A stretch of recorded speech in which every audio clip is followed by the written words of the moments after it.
Loh kula itu karena hidup dengan istri saya sama anak saya. Jadi yang ngurus anak saya sendiri. Jarang kula ngurus dalam jarang. Memang itu memang saya punya standar pakai kitab-kitab kados hikam. Saya ini merasa hidup di dunia itu sendiri. Sampai tak warai lah Allah kalau kotar. Imam yang ngarang hikam itu punya resep supaya kamu seneng terus. Liyakil lama tafrahu bihi, mesti yakil lama tahzanu bihi.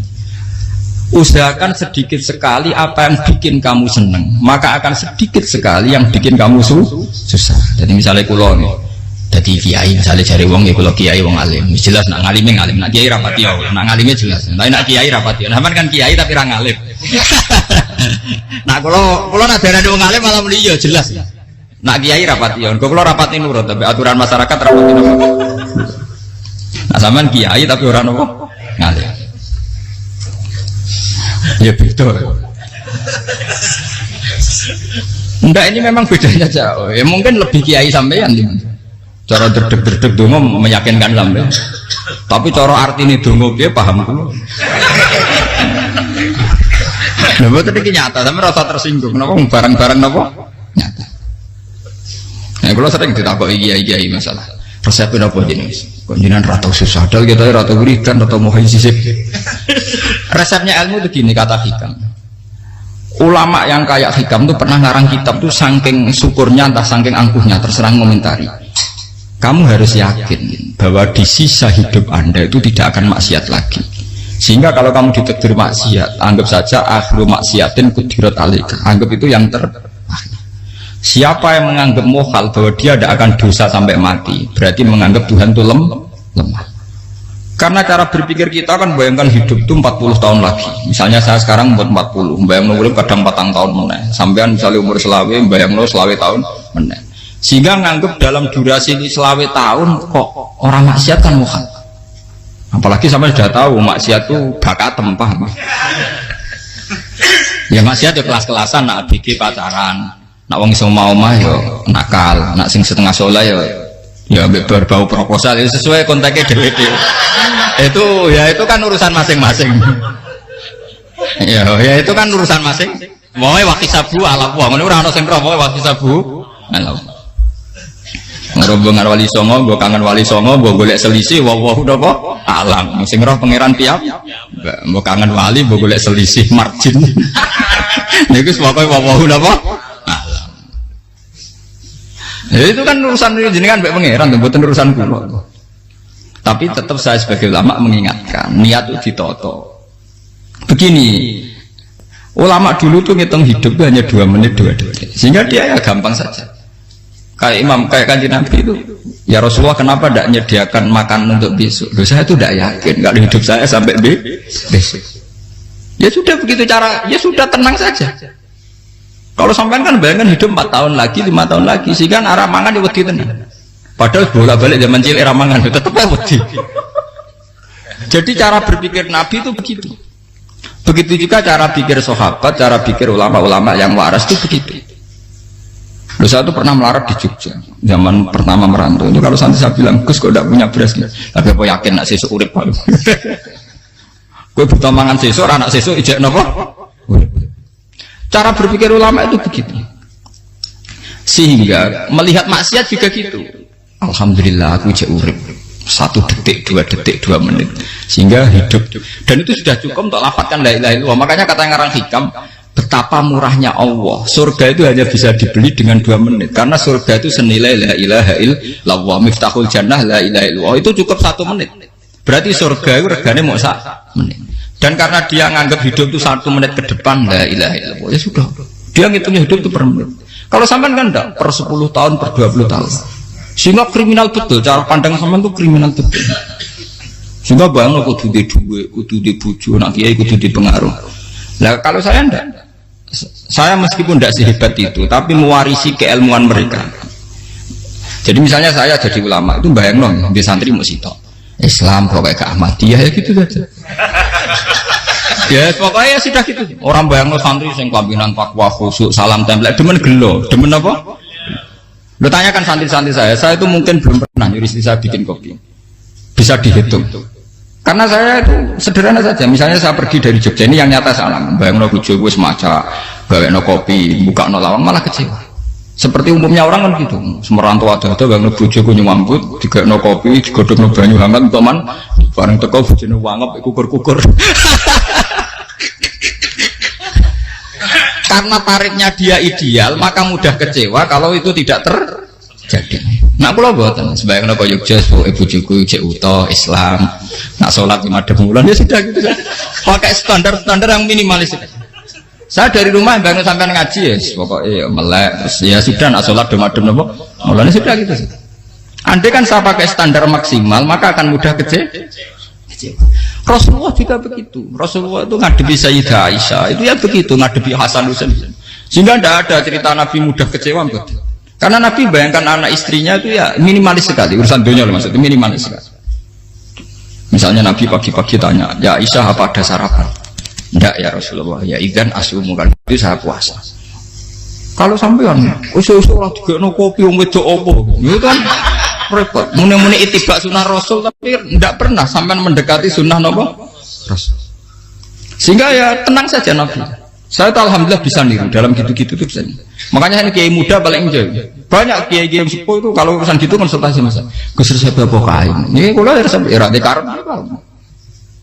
Sehingga saya tidak pernah bayangkan apa tanggaku seneng aku atau orang ngaji aku kecewa, tidak pernah bayangkan. Sama itu kan makhluk, tidak penting. Kecewa tidak kecewa itu tidak benar. Saya itu orang alim, ngerti ini warido kamat lubi, ora warido kum. Yang tak gulai ridane pengiran, ridane sing ngaji, ridane konsumen. Itu apa makhluk tidak penting. Itu harus dilatih. Harus apa? Sehingga orang itu kalau biasa sholat, maksudnya biasa ta'alluq bi Allah, mesti la'alla katardo, mesti gampang puas. Karena dia iktifak ngalap cukup be Allah Subhanahu wa ta'ala. Saya sebagai manusia juga sering ditangisi istri. Misalnya saya sering ke Jogja sendirian. Nah ninggalan nopo, ninggalan ibu milih pengiran. Misalnya mati ninggalan, ini paling aku mau ngapain nih suara. Paling mau nangis gue kegiatan. Bukan apa. Ingin saya bahwa konstitusi ulama itu masih iktimat Allah. Kalau kita kan enggak. Cara berpikir kita ngaji itu ideal sing ono podium, sing ngaji kelaminan takwa kabeh, ketunan kaji kabeh, diluk kabeh. Kita akan pakai standar-standar yang dengan asumsi kita. Padahal Nabi itu zaman sugeng al iman hahuna wa yusiru ila qalbihi sadrihi salah. Iman itu urusan hati. Komitmen sampean be Allah Subhanahu wa taala. Nah ini resepnya. Makanya kata hikam liyakillah mata frohubi, mesti yakinlah mata selibi. Sedikitlah kamu gembira dengan satu hal, nanti akan sedikit kamu yang kecil. Artinya misalnya kados kula sebagai ulama seneng kula nu kok ijek iman, ya nggak kayak wong awam. Ya sudah gitu.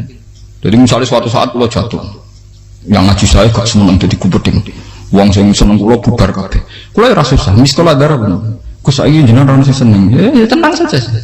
Saya seneng ya makhluk ora jelas. Dan status mereka tetap layaduru walayang. Ini harus dilatih. Sehingga Nabi itu ya meskipun beliau itu perang, sahabatnya meninggal, ya tenang saja. Nabi cara berpikir yang meninggal mereka mati syahid, yang masih hidup dianggap berpotensi melakukan kebaikan. Sama tak warai resep-resep dari Rasulullah SAW. Saya ini sebetulnya memaksa, menjelaskan ini maksa, karena saya inginnya jadi ulama yang kayak umumnya orang, tidak ideal amat. Tapi kan saya ditakdir ilmunya itu ideal, jadi terpaksa saya jelaskan. Tapi kalau perilaku saya tidak akan ideal. Soalnya ngawur, saatnya mari kufuri pengiran nganggur bolak-balik cerita. Ada seorang wali, karena dia wali itu doa di multazam, ya Allah saya ini minta satu hal. Karena dia wali maka tidak minta uang, tidak minta jabatan, minta engkau takdir saya tidak pernah maksiat. Itu kan bagus sekali, minta doa ditakdir gak maksiat kan ada. Dari pengiran malah siapa? Fa'ena ada ukufran. Karena tahu maksiat malah sifat ghafurku tak ada kok endi. Gamane pengiran kan sifat ghafurku rak nganggur. Malah tidak ada orang selain Nabi kecuali ditakdir tahu maksiat, dan sifat ghafur pengiran efektif. Paham kenapa? Lara sampean kan ghafure mbok nggo kabeh, dadi karek sadidul iqab. Karena maksiate sampean sering. Jadi sifat ghafure wis berlaku aktif. Saya karek nunggu sifat sadidul iqab. Paham ya?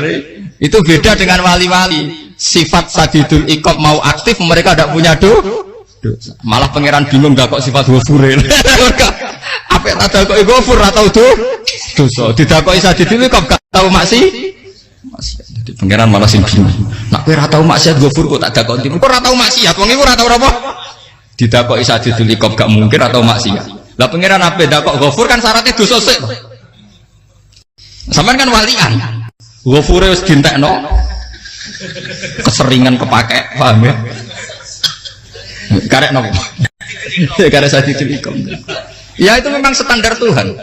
Semua Quran itu kalau menyeritakan gitu. Nabi ibadi anni anal ghafurur rahim. Kaulaku ceritani aku ghafurur rahim. Tapi yo ceritani wa anna adabi wal adabul alim. Jadi Nabi ibadi anni anal ghafurur rahim wa anna adabi wal adabul alim. Kalau Nabi Ibrahim, Nabi Muhammad, inna rabbaka lasari'ul iqab. Pangeran cepat nyiksane. Tapi wa innahu laghafurur. Jadi dua sifat ini pasti aktif. Dan tentu ulama itu senang sifat ghafur itu ya meskipun aktif, tapi mereka tidak pernah ngambil fasilitas sifat apa? Kalau baleni malih. Sehingga kayak Sayyidina Umar radhiyallahu anhu ketika beliau pertama jadi khalifah, ini cerita di kitab Hayati Sahabat. Pertama dia jadi khalifah, orang mengira dia akan ngomong hal-hal yang besar, visi besar tentang negara, visi besar tentang izzatil Islam wal muslim. Tapi ketika Umar pertama pidato begini, ayuhal muslimun ayuhan nas, ana, dari kata Sayyidina Umar, ana hulamun min bani mahsub, akulu min kholati. Saya ini pemuda dari Bani Mahsub. Kecil saya bisa makan karena bulik-bulik saya punya kebun kurma yang kalau saya memanen diopahi beberapa biji dan itu menjadi kuti wahayati, menjadi saya bisa hidup. Terus wassalamualaikum warahmatullahi wabarakatuh. Orang itu penasaran semua. Orang jadi khalifah pertama dibenem jadi amirul mukminin, pidatonya ngenang masa kecilnya ra kelar mangan, kelare mangan mergo buruh bulike, paham ya? Ngunduh kurma terus dikai tamarotin, beberapa kurma sing dadekno iso, dan itu saya pakai sampai ketemu Allah Subhanahu wa taala saya pakai. Misalnya sekarang saya mulya, misalnya kalau dibilang mulya ya ono sing nyucup, ono sing husnudzon, ono sing hormat ya macam-macam sawangane. Itu bodoh sekali kalau saya menikmati itu, bodoh sekali. Paling banter nikmati dicucup dihormati itu apa? Tapi kalau nikmatnya bisa makan saat itu tuh nyawa. SBY jadi presiden prestasi, Gus Dur jadi presiden prestasi, tapi umpama presiden tetap mangan. Prestasi tertinggi ada bisa makan selisat dirumki goyo-goyo.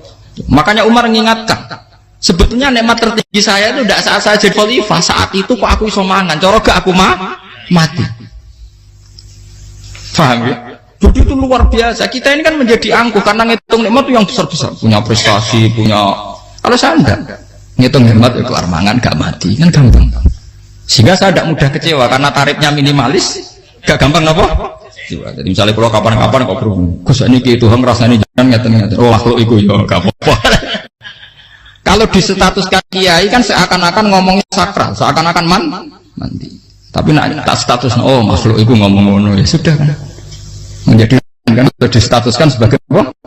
Makhluk. Tentu makhluk statusnya la yadurru wala yanfa. Di sini ini penting. Orang-orang ahli tauhid tentu tidak punya kesusahan. Innalladzina qalu rabbuna wa tsummas taqamu. Mesti tidak ada kesusahan sama sekali. Misalnya ulama-ulama dulu mau mati, ya tenang saja. Mati kedua itu mati paling menantang ya, menyenangkan sekali. Karena mati yang seru itu mati zaman Al-Adam. Misalnya saya kelahiran tahun 70. Tahun 40-50 kan belum ada saya. Itu mati yang sejati karena Al-Adam. Kenapa? Al-Adam tidak ada. Mati yang nanti itu mati yang petualangan karena saya mati setelah menyaksikan kekuasaan Allah, setelah husnudzon sama Allah, sehingga mati yang menuruti kerinduan akan ketemu sang kekasih. Makanya Jalaluddin Ar-Rumi ketika mau meninggal dan orang-orang muridnya nangis, dia marah-marah. Hei murid-muridku, betapa bodohnya engkau. Saat kayak ini yang saya tunggu, saya sudah menyesal berusaha mbak Allah dat yang tak senang. Aku kecewa waktu makhluk-makhluk koyo kowe. Saiki wis wayahe aku goleki kholik zat sing tak senengi malah mbok tangi. Cuk bodone kuwe, saat-saat sing tenteni malah mbok tantang. Betapa aku lamanya menunggu kematian ini. Mergo hidup itu keterpisahanku mbek Allah, kemen ketemu kuwe. Malane Jalaluddin Rumilah yang mengistilahkan mati itu malam pengantin. Makanya fal'an awanus sirok minkum wa awan wisol habibi. Ini saat yang indah karena ketemu dengan berpisah dari makhluk-makhluk yang tidak penting menuju sama habibi kekasihku. Jadi dia misalkan mati itu malam pengantin. Semenjak istilah itu populer sehingga di Jawa orang ngipi jadi nganten takwilane mati. Itu filosofi sufi, ya filosofi apa? Lalu begitu juga sahabat-sahabat dulu. Bilal mau meninggal, anaknya udah nangis. Bilal lagu ya. Ditanya sama anaknya, kenapa anak-anak kamu nangis? Dan jenengan badai kabundut. Aku malah seneng mati. Hudan nalkol akhibah Muhammad dan Wafisbah.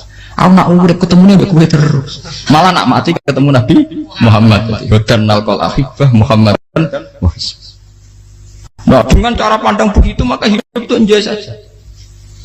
Ya saya sebenarnya keberatan pakai kelas ini, keberatan karena saya harus ngulang sampean-sampean.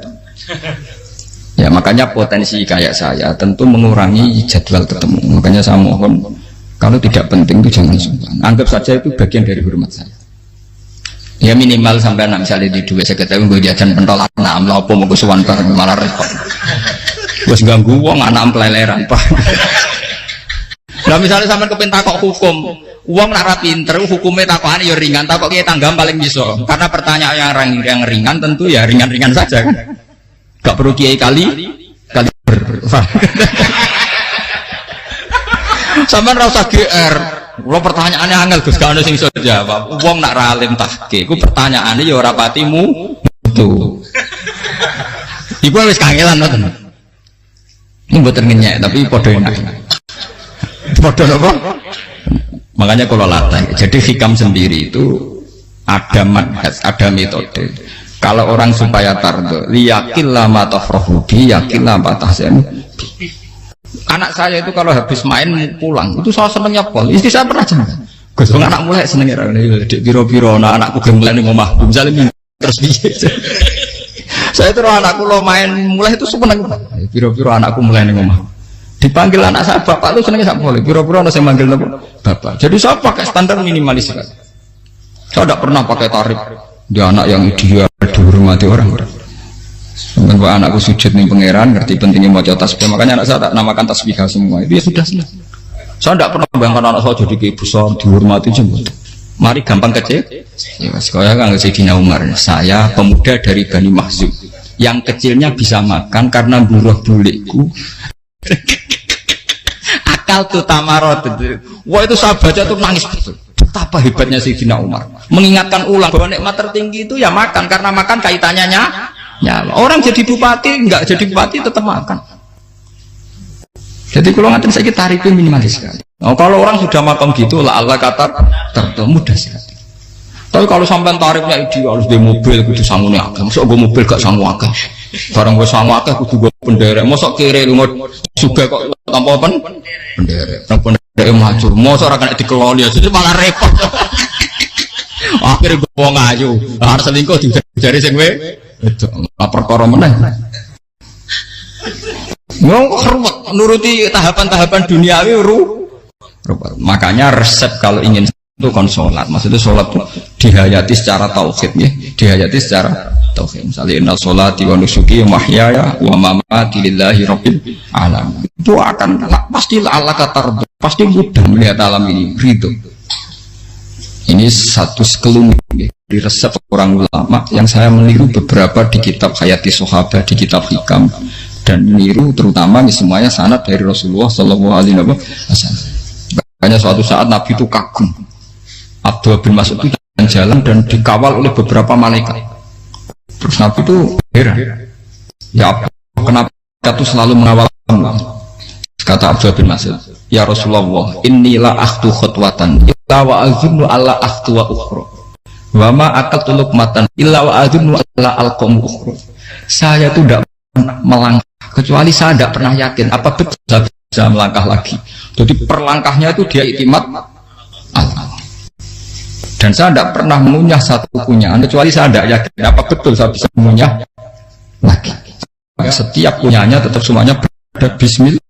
Semua itu atas nama pertolongan atas kata Rasulullah. Orang kata andaikan saya ada nabi terakhir itu jadi nabi. Jadi kemana? Makanya dulu Nabi itu sering ngendikan, adekan orang-orang kayak gitu itu ada nubuah, tentu mereka punya derajat apa? Nubuah. Jadi tidak jadi Nabi tapi punya derajat apa? Nubuah. Nah orang yang cara berpikir gitu tentu tidak khawatir apa yang hilang dari dirinya, karena dia berkontrak dengan Tuhan hanya per menit per detik. Jika mempunyai resep al-mu'min yusiru sana Allah ayakuna li nafsi zakiron. Seorang mukmin yang sejati tentu kontraknya dengan Allah Subhanahu wa ta'ala, dan dia tidak pernah ingat dirinya sendiri. Kayak sampai pas umat tapi'il, Allahu Akbar, Allah Maha Besar, subhanak. Selalu orang ngrasani termasuk lali utangnya barang itu.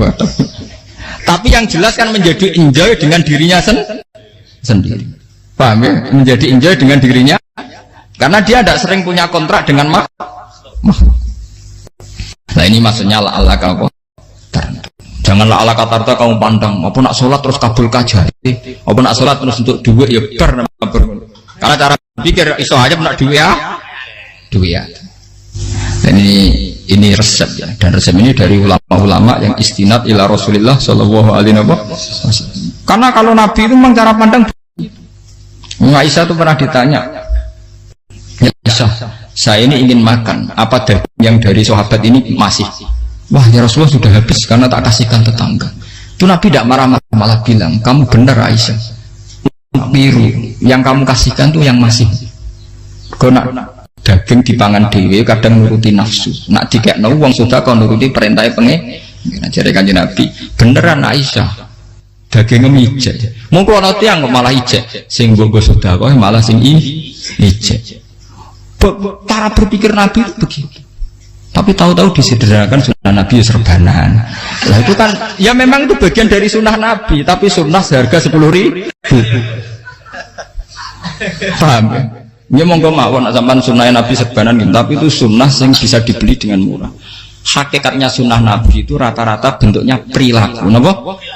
Zaman delok dawuh Aisyah tenggene tiba berjanji kana khuluquhul Qur'an wa shimatuhul ghufran yansahu lil insan wa yafsahu fil ihsan wa ya'fu 'anil dzambi idza kana fi haqqihi wa sababi. Kana khuluquhul Qur'an, Nabi ku akhlak dasare wis kaya Quran tok. Urusane akhlak. Wa shimatuhul ghufran, ciri utama sifatnya Nabi gampang nyepuro. Yansahu lil insan, dan Nabi punya niat baik pada seluruh manusia. Wa yafsahu fil ihsan, sering melakukan ihsan. Dan sunnah Nabi ngoten kan luwih sering kula Quran ya wis hafal mulang. Wasimatu kufron kula gampang nyebut sampean ngaji angop ora tau tamu. Yang sahulil insan kula bedina nate tiyang mulang. Wa yafsahu fil ihsan, ihsan tak gampang. Kula mulai ora tau. Itu sakmene kudu podium kudu wong dilo ya ora. Pokoke anggere kiamat dia ya medeng mulon ya sudah. Loh itu kan dawuh Aisyah ketika ditanya kaifa kana khuluqu Rasulillah, dan itu semua dijawab oleh ahwal, oleh sebuah perilaku. Tidak ada Aisyah jawab nganggo atribut. Oh Nabi itu jubahan serbanan, tidak ada itu. Memang itu sunnah ya, satu itu sunnah kan, jangan salah paham ya. Tapi itu sunnah yang tidak dijawab oleh Aisyah, sunnah yang sampean jawab sendiri, paham? Aisyah yang istrinya Rasulullah ketika ditanya kaifa kana khuluqu Rasulillah, beliau jawab kana khuluquhul Qur'an wa simatuhul ghufran yansahu lil insan wa yafsahu fil ihsan. Semuanya akhwal wa ya'fu 'anil dzambi idza kana fi haqqihi wa sababi wa idza dia haqqu wa lam yakun li ahadin marra'ahu badihatan haba wa idza ta'ahul miskinu ajaba yaqulul haqqa walau kana murra wa la yutmiru lil muslimin bisaw wala. Semuanya itu akhwal, satu perilaku sosial. Saya mengakui kalau serbanan sunnah, ya saya ngakui. Tapi sunnah terus karena saya mewakili yang akhwal tadi, yang apa? Lah mungkin untuk sampeyan, monggo kalau untuk ngisi sunnah.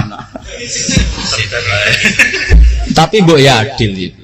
Ini bukan kritik mboten nggih. Yang meyakini serban sunat kan sudah banyak dan itu bagus. Tapi cobalah juga meyakini ahwalu Rasulillah. Makanya mansana sunnatan itu rata-rata ulama maknani siapa yang ikut sunnahnya Nabi. Rata-rata ulama nafsir ahwalu Rasulillah wa af'alu, perilaku sosial Rasulullah. Makanya terusannya wa idza ja'ahul miskinu ajabah. Kalau dipanggil orang miskin ya datang. Ya maksudnya ada harus orang miskin manggil pas resepsi kawin boten. Misalnya ana wong melarat kuwi di sepeda motor, wong mlarate yo ngeteroni puskesmas ya mbok terno. Wong melarat loro yo nukono misale apa minyak kayu putih mbok tekani. Ora kok ngerti-ngerti mbok ngurusan walimatul urus sing wajib piye lho. Payah. Yo lan wajal miskin aja pe ora ana hadise urusan walimatul urus mboten.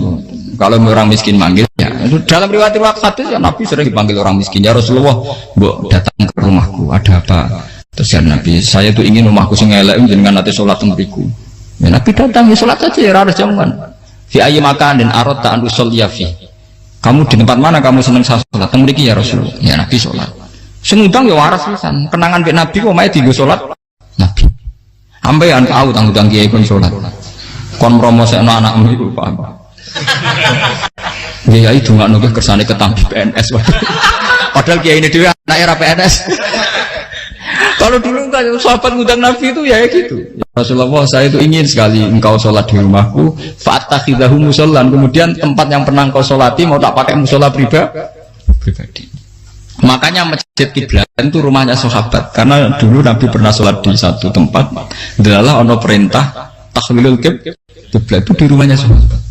Itu sahabat dulu itu kalau ngaturin Nabi itu kenanya ingin Nabi pernah sholat di situ. Ya, ilmu ngeten ini muntah. Ya, untungnya enten kula, jadi ono sing eling-eling, Bang. Teman-teman kudu syukur ya, artinya syukur ya. Orang kayak saya itu tidak usah sampean dikte-dikte ngikuti hukum adat. Kalau ngoten sampean gelo mergo kula ora iso teko, kula ya gelo perkarane ulama kok mbok atur. Makanya saya sering guyon cerita saya itu kalau di pasar Pandangan dulu itu anyaran boyong sering di pasar ditanya sama Gus wong alim kok di pasar piye aneh tuh ya aneh piye bodohnya al wong alim kadang masyarakat itu tidak sadar keanehan dirinya sendiri mereka enak saja merasa kalau orang alim ke pasar itu aneh mereka tidak sadar orang bodohnya al wong alim ya aneh enak saja mereka mikir sepi paham ini supaya sampean la'allakan apa makanya untuk Rasulullah Nabi itu sering ngendikan ana tamu hormati tapi etika mertamu di Rasulullah itu walakin idza du'aitum mertamu Nabi itu ditimbali walakin idza du'itum du'iya mabni majhul ketika kamu ditimbali fatwa jadi ya ayyuhalladzina amanu la tadkhulu buyutan nabiyyi illa ayyudzana lakum jadi untuk sowan Nabi itu nunggu dipanggil meskipun sahabat tuh rindu Nabi tidak berani sowan ke dalamnya Nabi kalau ingin ketemu Nabi di bareng pas sholat jamaah karena Nabi pasti keluar di andai kan Nabi lima tamu di rumah ora sido dadi Nabi amen nampa tamu